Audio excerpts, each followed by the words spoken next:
backtrack to how I got the job. I had a ponytail, had long hair, went to an agency, and I just found the court papers. I went to an agency, and I said, hey, I would really love, you know, to be an actor. And they said, okay, well, you need to clean yourself up. You need to cut your hair. And I was like, okay, it sucks to get rid of that ponytail, but I'm gonna cut it, take out your earrings, and okay, I'll do that. So I did.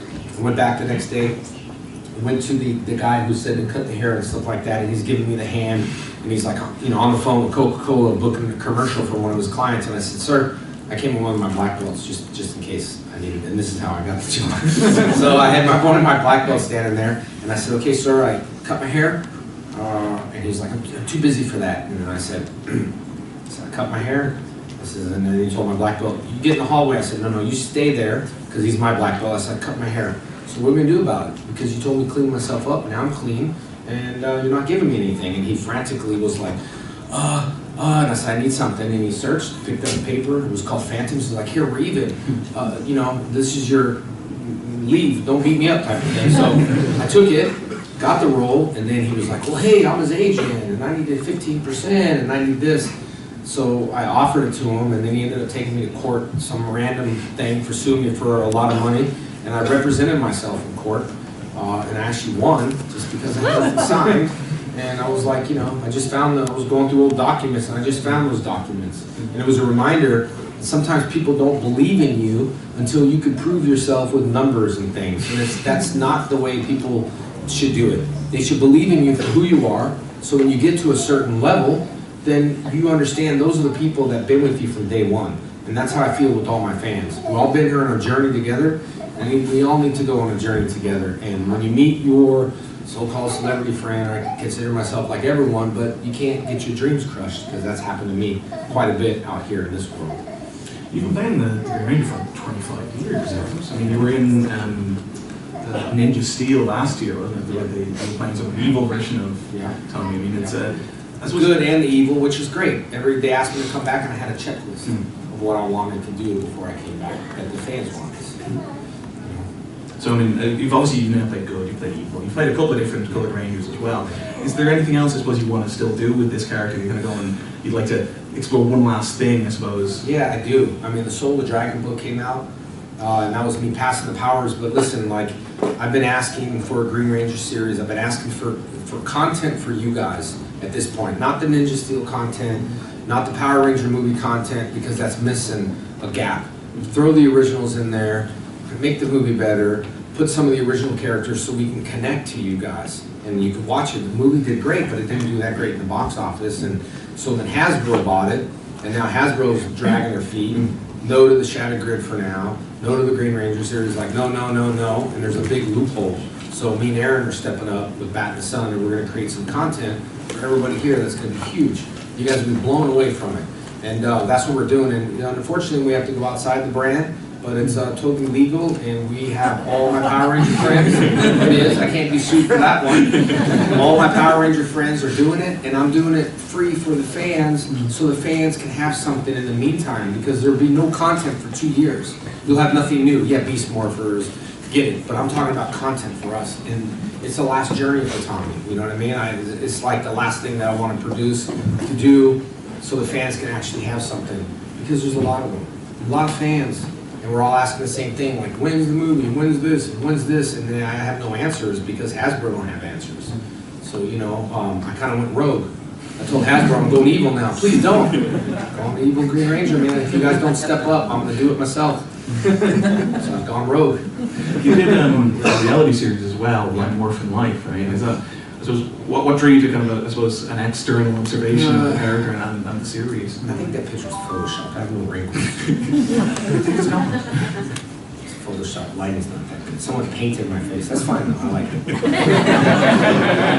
Well, it's not like you were handsome enough, you know. Yeah, what was the question? I forgot. My Morphin Life. Oh, My Morphin Life. So someone was coming up and saying, hey, you know, what are you going to do? And I'm like, well, you know, working on a reality series. And they're like, really? I'm like, yeah. And then the next day I started a reality series.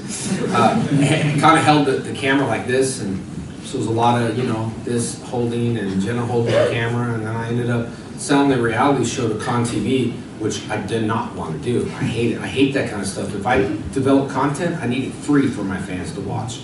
I don't want to charge people, so I went to Con TV, sold it for a lot. I just was like, okay, I'm too stressed out, bring it back to YouTube. I want this thing free, I don't want to deal with a lot of things. So I did that because at one point, reality shows were so like drama, like yelling all the time. I was like, let's just do a reality show that's 8 minutes for people like me with ADD. Short, simple, sweet. And then the whole reality thing kind of turned to a vlog, and that's why I started vlogging. And now I do what's called, Nicole, we don't have that, do we? Spoken Truth Mask? Okay, I started, I listened. Okay. You sound like this one promoter from Hawaii. Okay, listen. Okay. So I did the hashtag Spoken Truth. And I am a very funny guy, I think, at least myself.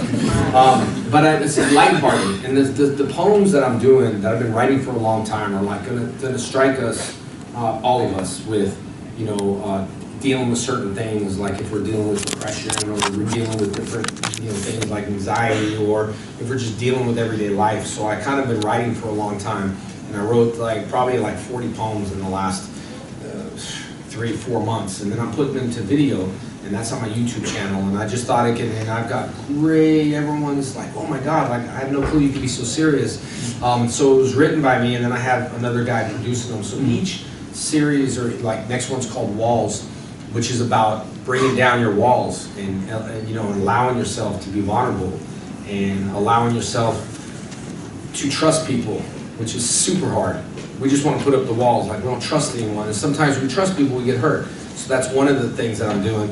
The next one's called like Mental Prison, which is like, have you ever gone somewhere or dealt with people you might not want to deal with, or if you're dealing with the depression, you have to hide it, or you're dealing with anything, we become like, you know, numb to things, and people really don't know what you're dealing with. Well, I'm stepping outside the box and kind of sharing some of the thoughts that are in my head that I think we can, you know, relate to.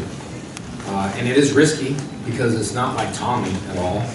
You know, everything's not always great up here, but you know, I do what I have to do to make your guys' dreams come true, and it helps me. Like, I actually like doing this stuff. So when I don't have it is where the struggles come in. If I'm in front of the public or I'm shaking hands, it's great, but at the end of the day, when we're all alone, you know, and we're like thinking of our stuff, we all have issues. And this is kind of telling everyone that we're all normal. I don't hold myself any higher than most actors. And so this is the first one that's called Mask. It's about wearing a mask in life. And like I said, I know we're getting the Power Ranger questions. You're like, this is too deep, dude.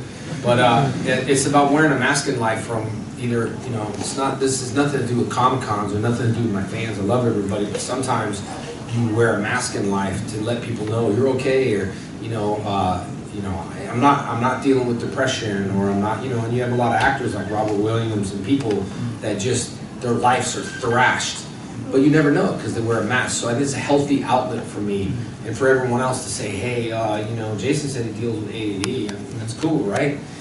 You know, or deal with depression, and so it's something that's normal. It's just a minute and 45 seconds. If you guys like to see it, it's on here. If you guys want to play it, and then after that we'll talk a bunch of Power Ranger stuff. I wasn't planning on playing it, but we queued it up. Yeah. You all don't mind, yeah? All right, cool. And my head's in the way?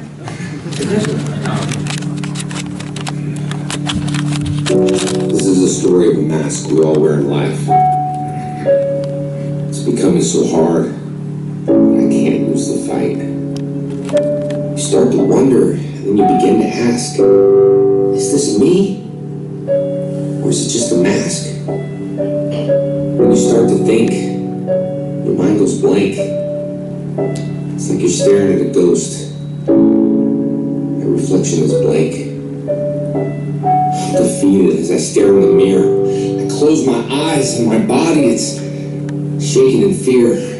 Oh, please, God, don't let this be. I open my eyes. I realize it's still me. I grab my face and I try to remove it. I know this ain't me, but I gotta prove it. I yell out loud, it's just a mask. I'm tugging, I'm pulling. This becomes a task. My heart starts to race and skipping beats. I'm like a little kid who's stomping his feet. This is it. I have a grip, I see it's ripping. It's starting to hurt, I even felt it. But it won't come off because it is melted. wrong. I'm teaching you all. Don't wear it for so long.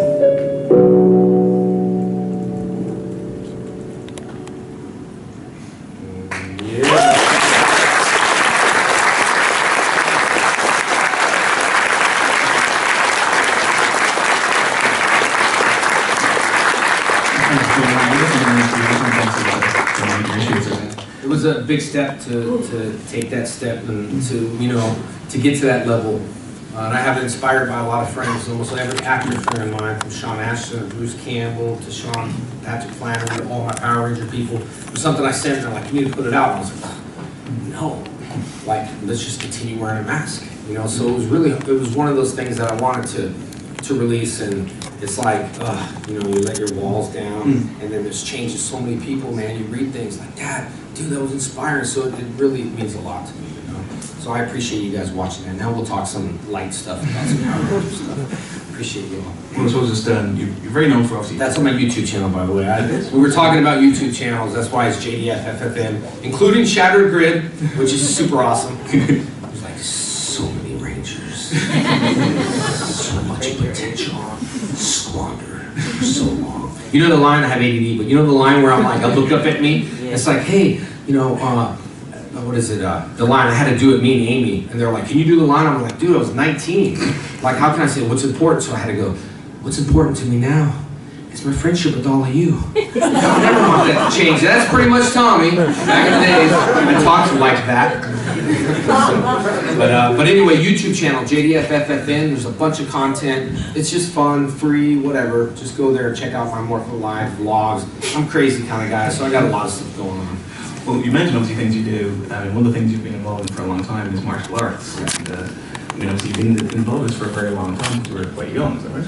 4 years old, man. I'm 45. I just got my 8th degree black belt, I think, last year. It takes anywhere from, like, if you go from 1st degree to 2nd degree, 2 years.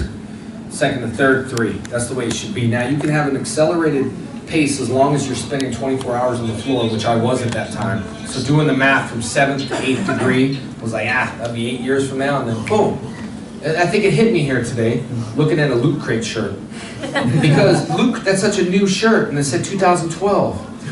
Like, where I've been, time flies. I looked at it as like 2012, I'm like, oh my God, wow, time flew. I'm just getting older. Well, you've obviously mentioned you've been doing this for a very long time. You've done, 41 years martial arts. You've even created your own. Yeah. Is that right? What's this way of the fighting fist? Yes, the way of the fighting fist translated to Tosu Kundo, which is, was inspired kind of like by Bruce Lee, Jeet Kune Do. And his is the way of the intercepting fist. And so I was kind of inspired in the way of the fighting fist, which means that you protect yourself on the street, not like, throw things and bust his. No, I'm just kidding, don't kill me. I was kidding about the whole McGregor thing, I'm just kidding. I was kidding, guys. I know I'm not supposed to say it, okay, whatever. Attack! Oh! Stampede in the gorge! Simba's down there! Thank you.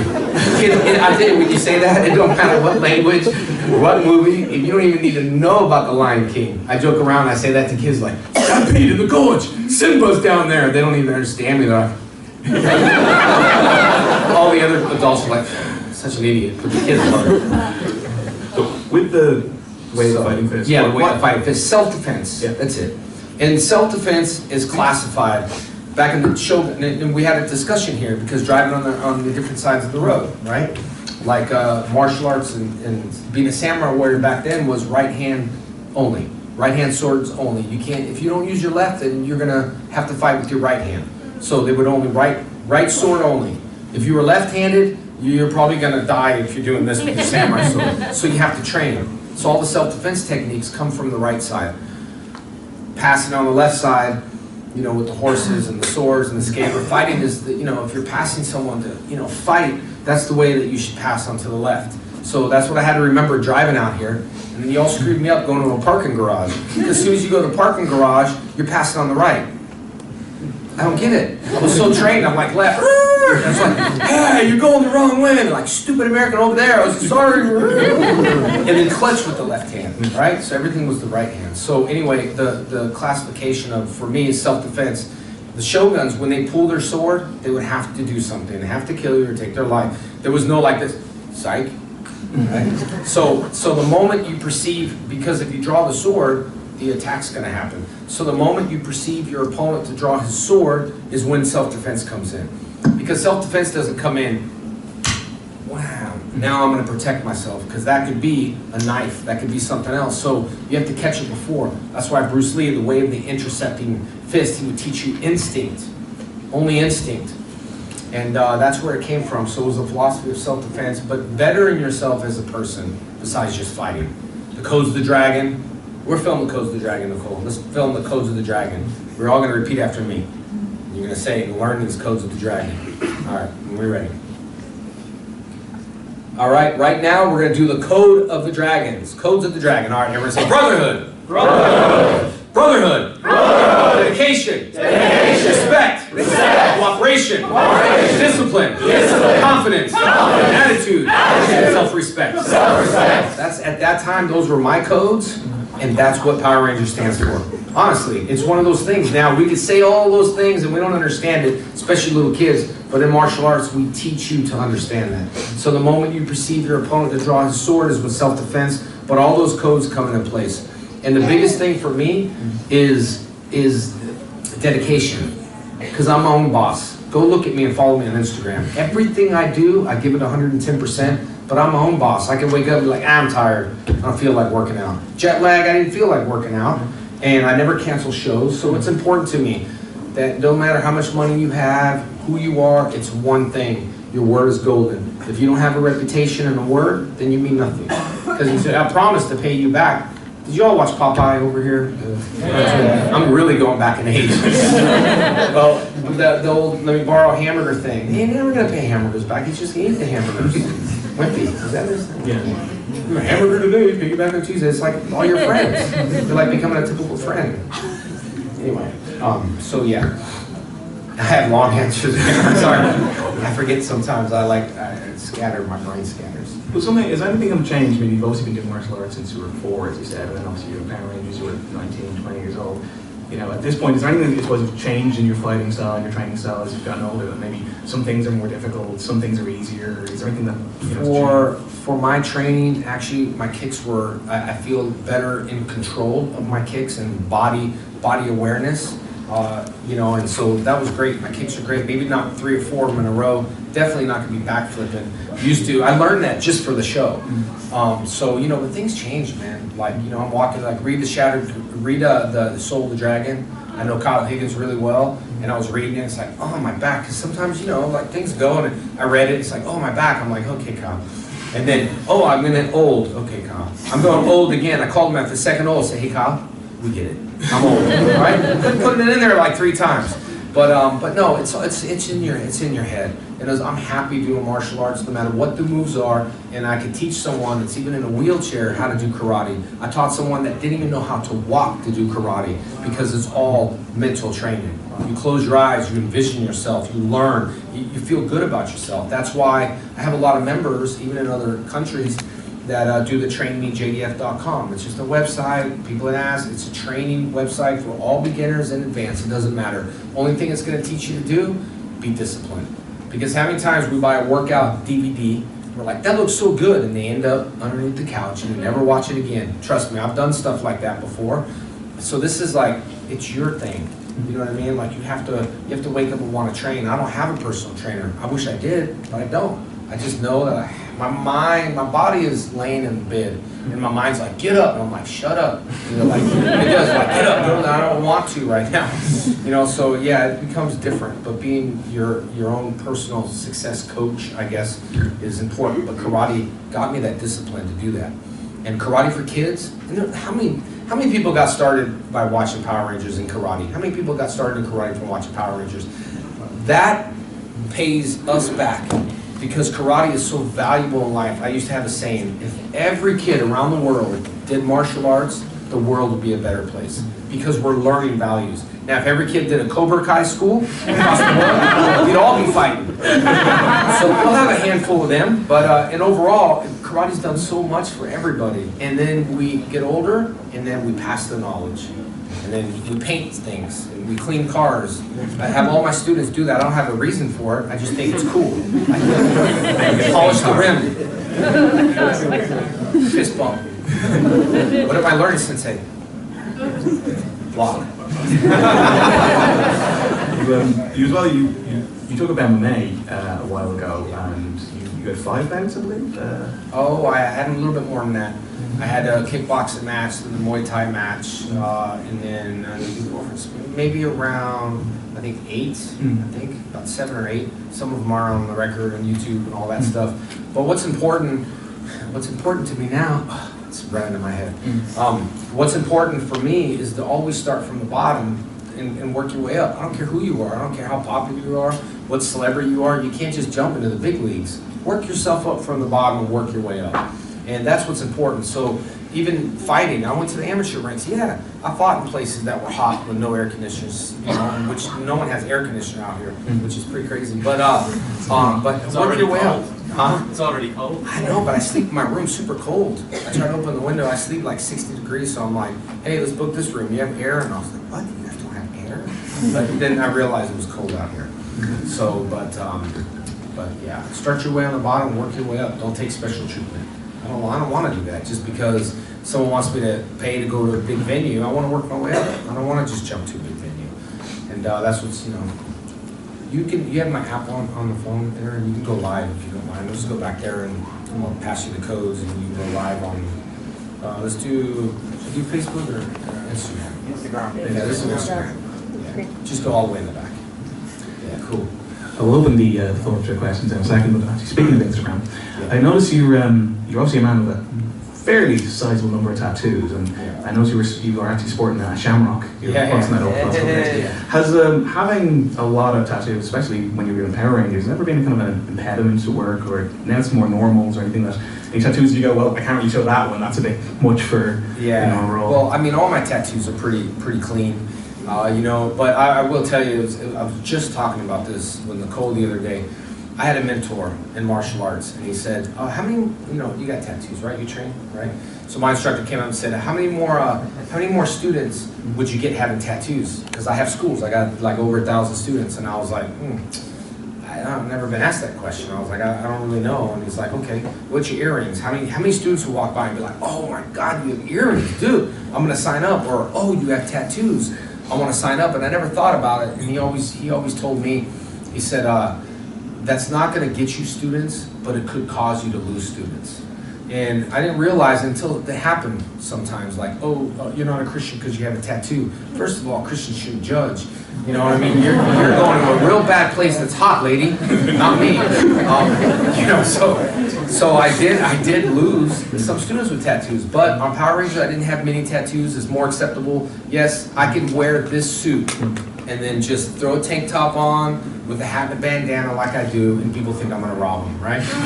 So it's one way or another. It's like, you know, you can dress, and it's unfortunate people have 4 to 5 seconds to judge you, and you are judged on the color of my skin because I'm tatted up when I come with the tank tops. Some people love it. You know, old ladies hide their purse because back in the days they don't have that stuff, but it's more acceptable now. You know, so on Power Rangers, when I went back for Ninja Steel or Dino Thunder and Mega Force, I had to fill out you have to fill out a form to go back on Power Rangers. Like, you have teeth? No lie, I swear. Yeah, I have teeth. You have false teeth? No. How much gray hair do you have? What's the percentage? Like 10, because I'm blessed, 10%. Can you fit in spandex? All this stuff. What's your weight? And then it said tattoo, so I just left it blank. I just left it blank, and they came back, oh, it's good to work with you again. And I was just like, and the makeup guy's like, oh. And so they covered it up. So you see in the movie, I don't understand, because they could put me in something like a shirt like this, right? So they give me a V-shirt, a V-neck. And they spent so much time in makeup covering my tattoos up. I was just thinking it'd be so much easier just to give me a shirt, you know, across the top. But no, they gave me a V-neck and putting on the stuff and blow drying it. Shh. And I was thinking, oh man, I should have got tattoos right there. But it's okay, it's more acceptable. And some roles actually ask for tattoos. When you get an audition, it's like, do you have tattoos? It's like, yeah. Okay, so yeah, it's okay. But yeah, you are judged, and especially like when I'm not dressed in the suit, like tank top and stuff. It's funny though, because I'll be like, Just kidding. I usually go around and go, ice cream? I don't know, I just like saying, ice cream? Crazy. Alright, so we'll open up the floor, so if you're interested in answering. My next JDF spoken truth, ice cream. Hello. Hi. This is sort of a two-part question. You have to, I know, you have to write it down. I was like, he's serious, man. He's pulling out his book. Oh no, this is recording for the Insta. Oh, okay. I thought you were going to read it to me. I was like, oh my God, make it short. I can't remember. Oh God, I forgot. Damn. The first question. Okay, first question anyway. The Piper. What was that about? Oh, the Pied Piper? Yes. Oh, hey, Nicole, you can come over here and film. Go over here. You all don't know about the Pied Piper. Who does? That's what I thought. Thanks, buddy, for bringing it up on my live page. You are welcome. You're so much welcome. Okay, so what? I'm in Ireland. And I was playing the flute. It's acceptable. And I'm green. And it's acceptable. But the Pied Piper was just an interactive game for kids. And I really thought it was a great idea. It was called Splash Studios, and it was to teach kids like how to add and subtract and colors. It was a really good interactive game, and I thought, hey, I can like, because I couldn't do it as Power Rangers, so they hired me with the long hair, Pied Piper, like the rats follow me type of thing. And that was a really good game. And then it was in this, you know, all the stores, and it was selling great, but then it just got shut down. So I don't know if Saban shut it down or what. And it was called Splash Studios, so it took a big splash. And, but you know what? It wasn't like you know, all these things I do is not for money, man. I don't care about that. It's just because I care about what it had a message to it. So yeah, the message was a cool interactive game. It was great. I think it was DOS at the time. The program, very old, but it was fun. Okay, the second question is that you were Ko from Die Ranger, the Sentai that Mighty Morphin Season 2 is based on. His actor, who's like your Sentai counterpart, was at Power Morphicon just last year. Have you ever met any of your other Sentai counterpart actors, or would you like to meet any of them? I sure would. I would really like to meet the Green Ranger. You know what I mean? I really would love it. I went back to Japan and I took videos and pictures of everything, and they're like, don't post that, don't post that. I was like, why? I was like, I might have to post it now that I've gone rogue. I got rogue. Tommy's gone rogue. That's right, Hasbro.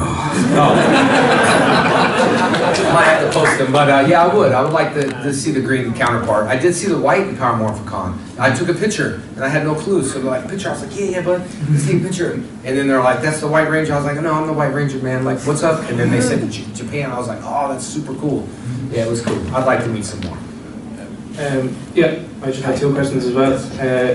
Could you take us through the process of going from green to white? What was the, you know, story arc for you as, you know, an actor? What did they do going forward? And the second one, then, you and Transformers.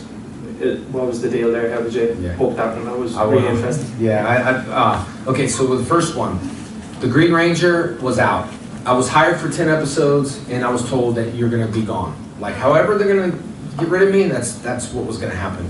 So I left and I did a show called Cybertron, which was VR Troopers. They contacted me and they said, man, you're big. Everyone loves you in the Green Ranger. So now we're gonna pull you from that show, because now here's the business reason. We ran out of Japanese footage, man. We don't have no more. So we're gonna have to like off you, you know? And I was like, okay, fine. So I did, you know, the Cybertron. And then, no lie, kids around the world were like, no, man, we need them back. So they put a petition around the world. Kids weren't eating. They were calling Fox saying, hey, bring them back. My kids aren't eating now. And they're not going to school, literally. And so Fox was like, oh my God, we got to bring them back. So then I was hired as the White Ranger. And coming back was so cool, because all I needed at that time was I just, you know, the bright light like this, and everyone's like this. And all I needed was, guess who's back? Back again. Tommy's back. Your friend. No. I needed that song. I needed the old Eminem song. But then that's how I became the White Ranger. And I had a shield. It was great. And then I lost my shield. I was like, this is weird. I feel naked without a shield, you know? And then everyone was like, oh, look, the Gold Ranger has a shield. And I was like, look at my face. You see what that is? That's a star, my friend. Who's the star of the season? The star helped me. It was Bat in the Sun. Bat in the Sun, Aaron's been great to me. Bat in the Sun got me Bloodshot. I played Bloodshot on a show called Ninjak vs. the Valiant Universe. You know, I needed to be like 210, so I got jacked up, did that. It was over 2 years. I didn't know Valiant Comics at all. I played Bloodshot. It was great. And then Vin Diesel just filmed the Bloodshot movie that's coming out in 2020. I was supposed to be part of it, and then long story short, I got a cease and desist letter from Sony saying, hey, you can't promote that no more because it's like $1 million lawsuit. You're promoting too hard, and we want to have a clean slate. We don't want no one to know what Bloodshot is anymore. Well, too bad, I already filmed, and my fans are awesome. And you can go to the hashtag JDF Bloodshot if you want more info.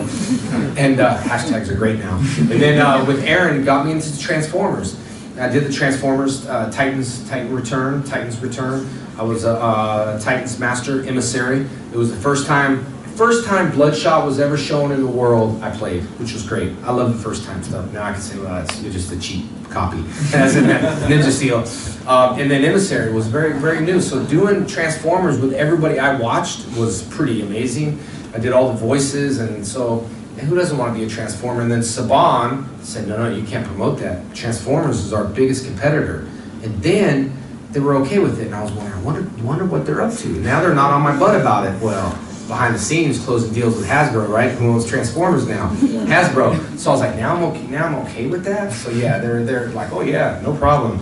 Promote Transformers. So that was fun to do voices. And then I did, I don't know if you have that show, We Bear Bears, is for like kids. We have that show. If you haven't seen the episode called Imaginary Friends and you're a Power Ranger fan, you need to see it. I don't care how old you are, it's super cool. It's like a spoof off the Power Rangers. I play Silver Bear, then I play Black Bear, and I become evil. And it's a total ripoff of Power Rangers. And so it's called Imaginary Friend on Cartoon Networks. I did that voice, and then I did a video game for Smite. I don't know if you all have that game here. I did a video skin for that, and I've just been having fun with pleasing the fans, because I really like them to watch something. And We Bear Bears was so good. Oh, I became a big bear, and I was an imaginary friend that, like, say kids had. I was an imaginary friend, and then there's one part where they're killing me off real quick, and they're like, you know, ask a question like, man, basically, like, I really messed up, and the kids are like, you sure did, and I was like, well, you're supposed to teach kids to forgive.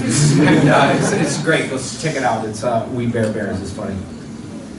And so there was a bit of a heated video between you and Jean-Claude Van Damme. Yeah. What's the story there? And if you two were to fight, who would win? Well, I would win. I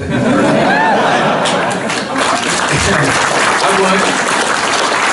And I think my confidence scared a lot of people away. I was too confident with Punk. I should have downplayed what I do. Like, I'm not too good.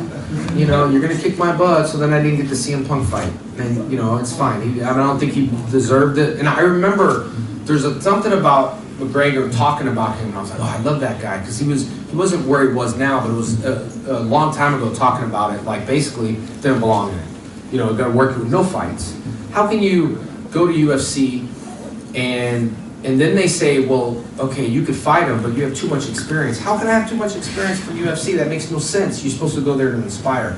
In a nutshell, Jean-Claude Van Damme, I'll make it fast. 95 minutes the movie, he snubbed me, he didn't want nothing to do with me, that's fine. I was disappointed, I met my hero, I was disappointed. Thank you. In 2010, 2011, TMZ ran a story, hey, who would fight like this thing? Oh, I'd love to fight, it's a celebrity fight, he's a hero of mine. Long story short, Lamoli Comic-Con, people told him about me, and he said, well, who's that guy? Go get his phone, I'm gonna make him apologize, and that didn't go the way he did. He asked me, you think you can kick my butt? And I said, yeah. And he says, you right now, do it in front of everyone. I'm like, okay. Took my watch off, took my necklace, and I told him it's a Comic-Con, he wanted to fight. It was like a movie, it was a ridiculous movie. And then he ended up just, you know, making a fool out of himself, trying to kick me out of Comic-Con. He couldn't. Going to Brussels, trying to kick me out of Brussels because he's the muscles from Brussels. That didn't happen. And then the worst part is, he went to comic.com and said that this whole thing was made up. But I have videos and pictures fabricated. No, it was real. Do I like Jean-Claude Van Damme? I do. He's still, you know, a hero of mine. I'd like to watch his movies. You know, a couple movies that bombed made me happy, but it's okay. I still watch them. You know, so anyway, that's the kind of story with Jean-Claude. And so I went to the statue in Brussels. I posted on Instagram. He's a Tostido. What is it? Tostitos guy. I couldn't find them, so I ate Doritos, and I just basically was like, hey, I know, it's not Tostitos, it's Doritos, and I told the fans who would win, and everyone's like, oh, that was awesome. Doritos, meaning I would in the fight, but it's fine, it's okay. He's got a cool, it's a statue, it's very small, it is super cool. I was looking around like, where's the statue? It was like, whoop. I'm not saying because he's small, maybe it is life size. I'm just saying, Doritos, people. So we've got time for one or two more questions. I'm here, and then I'll go. Okay, and I'll be quick. I won't talk so long. Yeah, hello. Watch me be so fast with this question. Yes. I was just wondering, where did you find out about the audition for Power Rangers, and what was your reaction when you first got the audition? Newspaper. Watch my reaction. That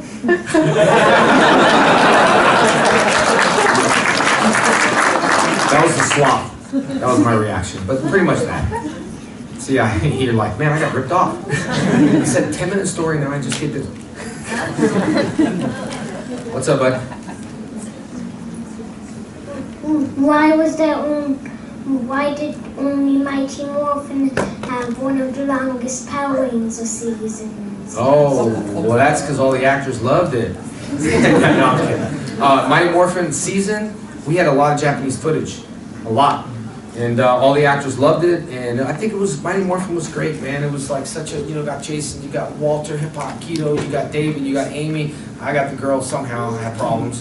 But it was a good season. Everybody loved their job, and then afterwards, when I left Turbo, they just changed it every year. Just so the actors would not have that kind of power to go on strike, because that's what happened a little bit. People wanted to be taken care of, and for me, I was just happy to work on the show. I would have paid them, to be honest, and I stayed the longest because it wasn't about money. I just loved it, but there was a time where I thought I'd outgrow spandex, but I didn't. And I'm just gonna let it go and sing that song. Let it go, let it go. Give me some more Guinness beef stew. Let it go. It's really good, by the way. We'll get one more question in here. I can't pick that. Oh, one more? Okay. Why weren't you added into Ninja Steel? Why did I want to do it? Oh man, I just wanted to give the fans something, especially little kids like you, to introduce them to Tommy. That's what I wanted to do, because a lot of parents make their kids watch Mighty Morphin. They're like, don't watch that season. This is the best season of all. So now the kids can be like, oh, that's why mommy and daddy told me that's the only season I can watch.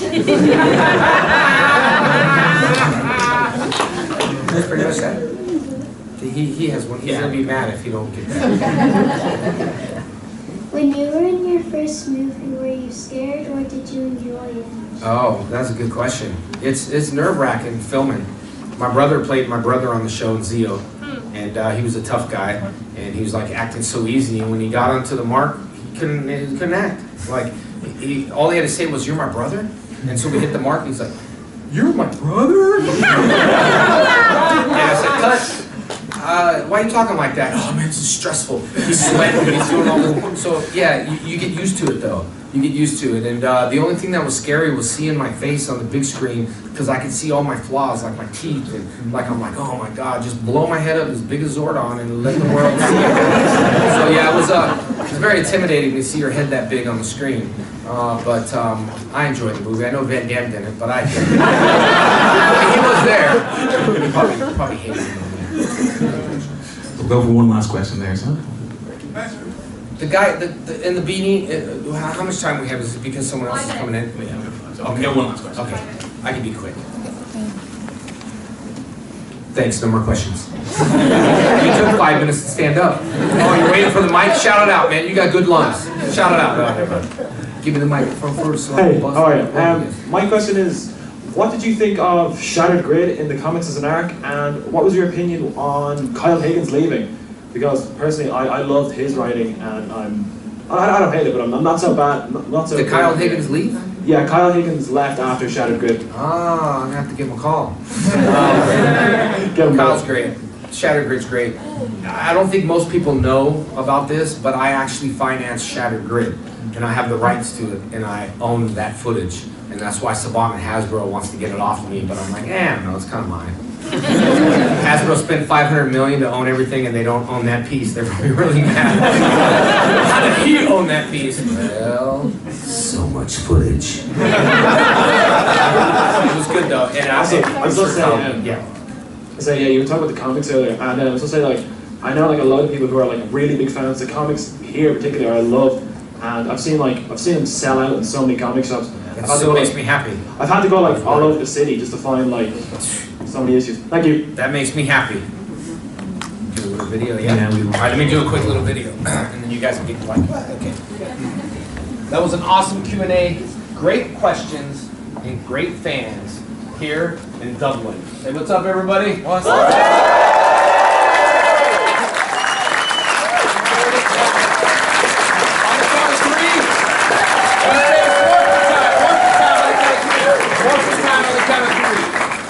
One, two, three. It's morning time!